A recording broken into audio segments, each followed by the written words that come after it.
What is going on, guys? Judo Sloth here, and welcome to today's Clash of Clans video. We are going to be breaking down the top 2 attacks at Town Hall 10. We have Hog Riders on my channel, but we are joined by my good friend Echo. What's going on, my friend? What's up, Judo? Thanks for having me over on your channel and in crunch time as well. Super excited to let everyone know from our communities the best 2 attack strategies at Town Hall 10. Exactly, so we have Hog Riders on my channel, then we are going to dive across to Echo's channel. The link for that video is down in the description, where we will be covering Lava Loon. We do have a Town Hall 12 attack in the background just as we introduced the video, but basically the Hog Riders and the Lava Loon, what do you think, Echo? They've been top of the meta for quite some time, and I feel comfortable telling people that these are the best 2 strategies for them to learn right now. I completely agree. I mean, Hogs and Lalo, they've been around forever, and people know how to use them.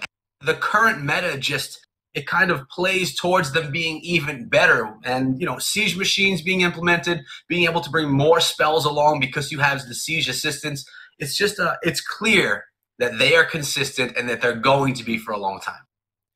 Yeah, and my personal opinion on them as well is that they work relatively similar, or they can do. We're going to show you a couple of different methods, guys, but the Hog Riders and the Lava Loon, you can use very similar kill squad entries in order to get them to work, and I think learning the Lava Loon is often quite good to start with the Hog Riders, because I feel it's a little bit more user-friendly. But we've watched this Town Hall 12 attack enough. I say we get across to them Town Hall 10 ones and get into this video.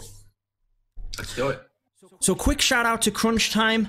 This is our Clash Cup League matchup against J-Off, and unfortunately we didn't get the victory on this one. Town Hall 11 is where we basically didn't quite get it done, but if you are interested in joining us, max Town Hall 11 and 12 players, my Discord server is below. We're going to start this one at Town Hall 10 though, with base number 23, so we'll play that in 3, 2, 1, and play. Okay, so for this one, we have 4 healers, so we are going to be using the Queen in order to help set up that entry. We have the Wall Wrecker as well. More often than not, you will use that as part of the kill squad, but sometimes you can use it on the back end for the Hog Riders as well. I like the assistance that the King is getting right here with those wizards behind. It's always good to throw a few wizards right in that King, help out with some of the defenses, and even the enemy King right there in front. Oh yeah, totally. So obviously we're getting a quick King swap there. That's one thing with the Lalo versus the Hogs, which obviously we'll focus on Echo's channel as well. With Hog Riders, you do want to think about getting the King, because they're ground-based troops that you're going to finish the raid off with, and the King can do some work, whereas obviously he's not going to do anything for the Lalo. But you're completely right, Echo. The King tanks for all of that damage. Why not just have a couple of wizards sneaking in there as well? Yeah, they have high DPS, great value out of 8 camp space for 2 wizards. It works out well. Here comes that record, Judo. Exactly. Now, the beautiful thing about this is that we can actually get into this large compartment where we have the multi-inferno, the CC troops coming out, and that wrecker will continue to come right the way through the base, meaning that our Queen charge can get even more value before we send in the Hogs. I like that the Ice Golem didn't explode on the Queen either. She's continuously working on that dragon, and now we have a Golem popping out of the wrecker right here. Yeah, that's interesting. I've seen that a few times. Now, arguably, you could put a P.E.K.K.A. in here as well, which can maybe one-shot the Queen and just take that out. But it's often quite good if there's not a single target Inferno there. Oh, the Queen jumped back over the wall, huh? If there's not a single target Inferno there, it is quite good to just have that tankage in front of the Queen as well. Right now, though, the Queen is actually doing the tanking of the enemy Queen, so a lot of these defenses are targeting the Queen rather than the Hogs that come in. Exactly, and unfortunate that our Queen went down there. Obviously, Swaggy Celtic is still going to get it done here, but it is massive. If you can protect your Queen as part of that Queen charge, obviously you want to try and get the Hogs in quick enough once the funnel's set, though, in order to protect that Queen. She can take out some of them final defenses. She can indeed help with cleanup as well.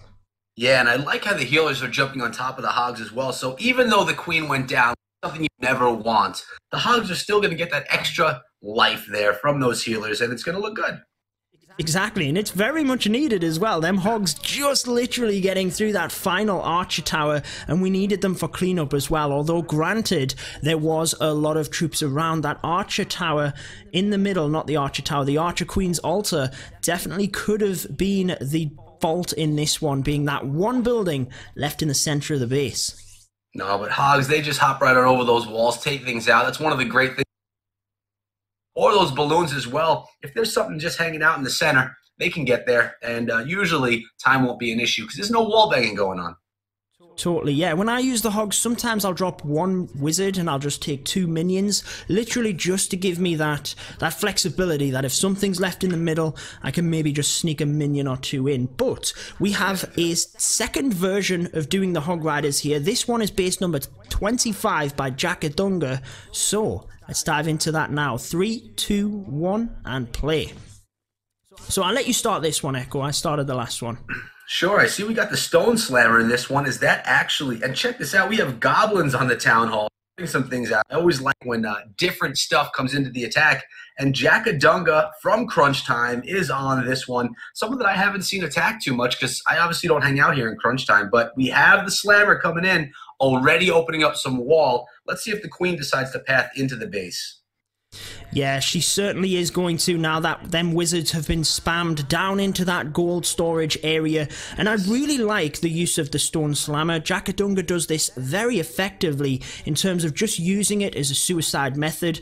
But obviously the great advantage of having the Stone Slammer is, yes, it can get you a couple of layers in, but the position of the town hall doesn't matter. So whilst this base might have been built to try and skew with the pathing of the siege machine in terms of the Queen and CC over this side of the base, the Stone Slammer not affected by that in the slightest. Yeah, that's a great point, and that's part of the reason why I love the Slammer as well, is it basically acts as another balloon attack, one that has a lot of health. It's going to take out some defenses along the way as well. And something I noticed here is Jackadunga, he sent those hogs in a lot earlier than we'll typically see with more kill squad-like hog attacks. But yeah, and it's a fantastic way of doing it. It is a fantastic way of doing it because he has so many hogs. I think normally he takes like 42 hogs or something like that, which is insane. The thing is, it can be difficult to path them hogs. You have to use them in a bit more of a surgical manner. You can't just bring them in on the back end like you would on a lot of hog attacks. So it does take a lot of practice actually, but Jackadunga does have good success with this, like I said, from having that massive army of hogs. If you can get them spread out enough and come in from an entire side, for example, you tend to be able to work the pathing quite nicely.